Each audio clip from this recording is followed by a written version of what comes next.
우리는 이제 사실 확정이라는 것을 둘러싸고 재판이 중심으로 이제 전개되는 것을 생각해 보면 돼. 그래서 다시 아까로 가서 이 변론에서 쟁점이 정리됐는데 그 쟁점에 대해서 서로 싸움이 되면 증명 책임을 부담하는 자가 증거를 신청해서 증명을 하는 이런 단계의 상황이 전개된다. 그 얘기를 해 나가는 거죠. 그래서 증거를 신청하는데 보통은 증인을 신청하는 것 등은 우리가 일반적으로 드라마나 모의 재판이나 등에서 많이 봤지. 근데 증인 신청에 앞서서 서증을 신청하는 서증이 오히려 더 확실한 증거일 수가 있어. 문서니까. 증인은 거짓말을 한단 말이야. 증인이 거짓말을 한다라는 것은 실제 재판에서 그러니까 탄핵을 하는 이 과정에서 증인은 거짓말을 한다라는 것을 명심하고 잘 컨트롤을 해야 돼. 증인이 거짓말을 한다라는 명제는 두 가지가 있어. 애초부터 막 사기적 기망적으로 나쁜 놈들이 뭔가 그 권리를 자기가 가져가기 위해서 또는 의무를 면하기 위해서 피고 입장이라면 가짜 막 사기적으로 하는 경우가 있는 경우도 있고 또 하나는 실제 자기 억울함 내지는 진실은 맞는데 자기 말이 맞는데 자기 억울함은 있는데 마땅하게 증명할 게 없어서 이 증인을 그런 것을 봤다. 그런 일이 있었다라고 내세우는 거야. 그러니까 첫 번째는 자기가 생각해도 아닌 것을 나쁜 마음으로 기망적으로 뭔가 획득하려고 또는 의무를 면하려고 하는 거짓말의 증인이 있을 수 있고 두 번째 거짓말의 증인은 실제 진실은 맞는데 증명할 게 없어서 거짓말로 내세우는 거야. 그렇더라도 그건 거짓말이기 때문에 두 번째 타입의 증인의 경우도 탄핵하면 무너질 수가 있어. 왜냐하면 증인이라는 것은 증인의 정의는 목격한 사실을 그대로 법원에 보고해 주는 거야. 이런 사실을 목격했다고. 제대로 목격한 사람은 약간 상황에 대해서 왔다리 갔다리 하더라도 기본적으로는 자기가 본 것을 얘기해 줘. 그럼 그걸 갖고 판단하면 되는데 짜맞춰서 나온 경우는 허점이 있을 수 있다는 거지. 허점이 있을 수 있으니까 반대쪽 당사자는 그걸 잘 탄핵하면 되는 거야. 그러니까 증인은 와서 보통 우리가 남의 사건에 증인을 쓰려고 하지 않아. 그러니까 선뜻 해줄 사람이 없어. 그러니까 우리가 법정에 증인으로 온 사람은 사실은 그 선뜻 해주는 사람이 없다라는 것을 뒤집어 보면 불순한 의도로 또는 짜고 나온다라고 생각하면 되는 거야. 그렇잖아? 그러니까 아주 순수하게 진짜 정의감에 내가 이것은 진실을 말해줘야겠다 라고 하는 경우는 우리가 뭐 없는 건 아니지만 보통은 남의 일에 잘 안 그런단 말이야. 그러니까 이 법정에 오는 증인은 뭔가 짜맞추고 온다 이런 생각을 하고 반대쪽은 생각하는 거야. 그래서 그 경우에 두 번째 타입의 경우에도 그 실제 억울하겠지만 그쪽은 증인 자체가 목격한 건 아니니까 반대측에서는 탄핵해가지고 신빙성 등을 끌어내려서 그 판단자인 법관이 그런 사실에 대해서 증인의 증언을 믿을 수 없는 것으로 몰고 가야 돼. 왜냐하면 아까 말했듯이 짜맞추고 온 거는 잘 탄핵을 하면 어디선가 허점이 나온다는 거지. 완벽하게 자기가 그 상황에 다 있었던 건 봤던 건 아니니까 이리저리 막 잘 몰고 가면 빵꾸가 탁 난단 말이지. 그러니까 그걸 잘 해줘야 되는 거지. 그치? 그래서 이 증인은 그런 것이기 때문에 실제 더 정확한 것은 서면에 작성된 이런 증거, 문서에 작성된 증거가 정확한 증거가 될 수 있기 때문에 이 서증 신청 이 부분을 잘 활용해야 돼. 그래서 먼저 입증하기 위해서 서증을 신청을 해. 서증을. 그래서 자기가 갖고 있는 문서를 제출해서 증거조사를 신청하는 거야. 자기가 갖고 있는 문서. 뭐 매매계약서 임대차 계약서, 차용증. 그런데 자기가 그런 문서를 갖고 있지는 않아. 근데 그런 문서를 작성된 게 어딘가 있어. 작성된 자기의 법률 관계에 대해서 작성된 문서는 있는데 지금 갖고 있지는 않아. 그러면 갖고 있는 사람한테 건네받아서 제출하면 되는데 그런 것을 약간 제도적으로 할 수 있는 게 문서를 제출해달라고 법원이 갖고 있는 사람한테 명령하는 제도가 있어. 그래서 직접 갖고 있으면 제출하면 되는데 그렇지 않은 문서는 문서 제출 명령을 내려달라고 해서 그 소지자한테 그 문서를 제출시켜서 증거조사를 하는 경우도 있어. 그 다음에 문서 송부 촉탁을 신청하는 경우가 있어. 예를 들어 민사사건에서 형사사건 기록 같은 게 필요하다든지 이랬을 때 문서를 송부를 촉탁을 한다든지 뭐 하는 거야. 또는 뭐 사실조회 뭐 이런 경우도 있어.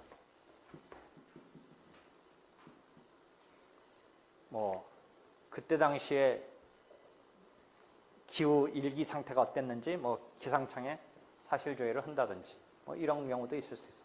그래서 그러한 서증 조사를 하기 위해서 문서를 이제 직접 갖고 있으면 제출해야 되는데 그렇지 않은 경우는 문서 제출 명령이나 문서 송부 촉탁 신청이나 사실조회 신청이나 등을 잘 활용해서 자기 주장을 증명할 수 있도록 이렇게 해야 돼.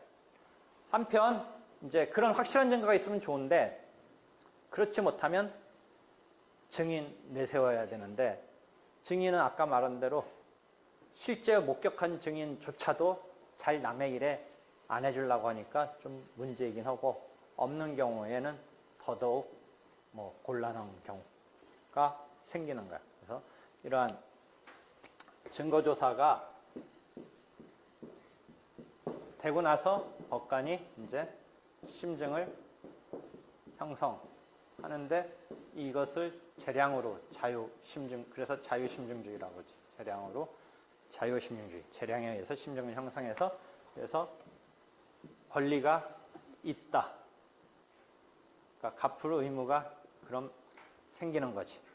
또는 원고 청구가 기각된다라는 것은 원고에게 받을 권리가 없다라고 돼서 기각되고, 즉 채무자는 갚을 의무가 없게 된다라고 확정이 되는 거지.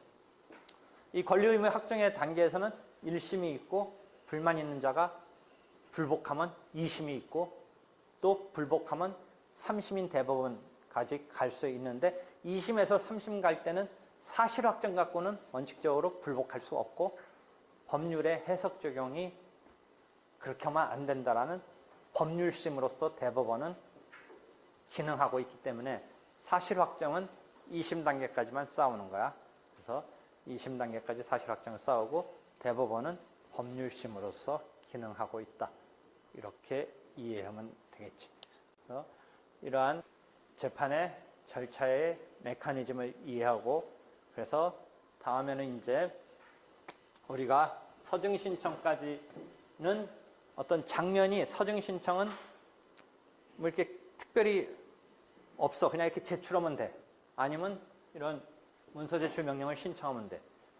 그런데 여기서는 실제 재판에서 뭐를 해야 되냐면 제출된 서증에 대해서 인부를 해야 돼. 반대측이 인부. 그러면 인부가 뭐냐? 한자 뉘앙스 알겠지? 인정, 부정, 뭐 인부. 그게 뭐냐면 그런 문서를 작성한 것에 대해서 기재된 내용을 보고 판단하는데 그 작성 주체가 이 문서를 기재한 것에 대해서 인정할 거냐 아닐 거냐를 먼저 인부를 해야 돼. 잘 생각해봐. 증인의 경우는 어떤 증인이 나왔어. A라는 증인이 나왔어. 그러면 이제 인정신문이라고 해서 그 사람의 주체성을, 아이덴티티를 주민등록번호 등에 의해서 확인을 해. 그러면 그 사람 입에서 나오는 말은 이제 믿느냐 맞느냐의 문제지 그 사람이 말한다라는 것은 분리시켜서 우리가 생각할 수 없잖아. 그러니까 어떤 물리적인 어떤 사람이 A라는 사람이 맞다면 지금 말하는 건 A가 말하고 있는 말이잖아. 그 증언이잖아. 그 증언을 판단자인 판사가 믿냐 맞느냐 이런 문제로 가는데, 서면은 제출됐다고 쳤을 때 그러면 그 A라는 사람이 말하는 거다 이 장면에 해당하는 게 그 서면을 작성한 주체가 과연 이 문서를 작성했느냐가 한번 검토돼야 돼. 그 다음에 그 적혀 있는 게 증인으로 치면 입에서 나오는 말이 그 적혀 있는 기재된 어떤 내용이지. 그 다음에 그 기재된 내용을 그럼 믿느냐 마느냐의 문제가 그 다음 단계 필요하죠. 그러니까 인적인 증거에서는 그 사람 A라는 사람인지는 인정신문에서 확인된 다음에 나오는 말에서는 변형된다, 그 사람 말이 아니다 이런 말을 우리가 생각할 필요가 없는데, 이 문서는 작성 주체가 누구냐가 한번 정해져야지 그거에 대칭돼서 이제 그 기재 내용을 우리가 판단해서 믿을 거냐 말 거냐 이 문제로 가니까, 그 믿을 거냐 마느냐는 판사가 생각하는 거지만 그건 우리가 정해줘야 돼. 이게 A라는 사람이 작성한 문서라는 것에 대해서 반대측이 아니다, 이다 이 이야기를 해야 돼. 그럼 반대측이 인부에, 그걸 서증의 인부라고 하는데, 인정해버리면 그 작성 주체가 작성한 것은 인정했으니까 그것은 더 따질 필요 없이 그럼 기재 내용을 이 사실 확정해서 판단자인 법관이 인정할 거냐의 문제로 가는 거고, 인정할 거냐 문제로 가는데, 만약 부정을 하면 어떻게 되겠어? 그 문서의 작성을 부정하면 그러면 작성 주체인 사람이 나와서 내가 작성한 게 맞다고 증명을 하는 과정을 하나 거치든지, 아니면 그 작성 주체의 필적 같은 걸 갖고 와서 지금 제출된 필적하고 똑같으니까 그 작성 주체가 작성한 거 맞다라는 그 증명하는 과정에 그 부분에서 한 번 더 필요하다는 거지. 그러니까 서증의 인부 자체에서 인정하면 자백되면 증명할 필요가 없는데, 부정되면 그것을 증명하는 게 의해서 그것을 이제 형식적 증거력이라고 하는데, 성립의 진정이라고 하는데, 교과서적인 내용으로는 그 부분을 작성 주체가 나와서 내가 작성한 게 맞다고 하면 작성된 거, 증명된 거고, 아니면 작성 주체의 또 다른 어디에 끄적거린 필적과 지금 증거로 쓰려는 문서의 필적이 똑같으면 그 사람이 작성한 것으로 인정될 수 있기 때문에, 그게 또 판단자가 글씨 필적이 틀려서 인정할 수 없다라고 할 수도 있겠지만, 하여튼 그렇게 해서 동일한 필적으로 인정되면 형식적 증거력 내지는 성립의 진정이 있는 거니까, 이제 그 적힌 내용을 대여 사실이, 소비대차 사실이 있는지, 또는 매매 계약이 그런 내용으로 체결된 건지, 또는 임대차 계약에 있어서 종료돼서 집을 내줘야 되는 그런 내용의 싸움에서의 사실을 그 문서를 보고 판단자가 판단하는 거야. 그렇지? 그래서 그런 서증의 인부 작업, 인부를 하는 그런 상황이 펼쳐지게 된다라는 거지. 그래서 서증에서는 그런 과정이 하나 있어서 이제 인부하라라고 해. 그래서 인부가 되면 이제 심증을 법관이 형성하느냐 마느냐 이 문제로 가. 반면 증인의 경우는 진정 성립이라는 그런 말을 할 필요가 없어. 인정신문에서 그 A라는 증인이 A인 거는 이제 확인이 됐으면 나오는 말만 믿을 거냐 말 거냐라고 하는 거야. 그래서 증인신문으로 들어가는 거야. 그래서 증인신문으로 들어가는 것에 대해서는 이제 그 장면은 여러분이 드라마나 영화나 또는 모의재판에서 많이 봤는데, 다음에 한번 또 우리가 조금 증인신문 하는 것은 어떻게 하는 건지 한번 또 화면으로 한번 볼 예정이니까 그렇게 하도록 하고, 오늘은 여기까지 하면 돼. 수고했어.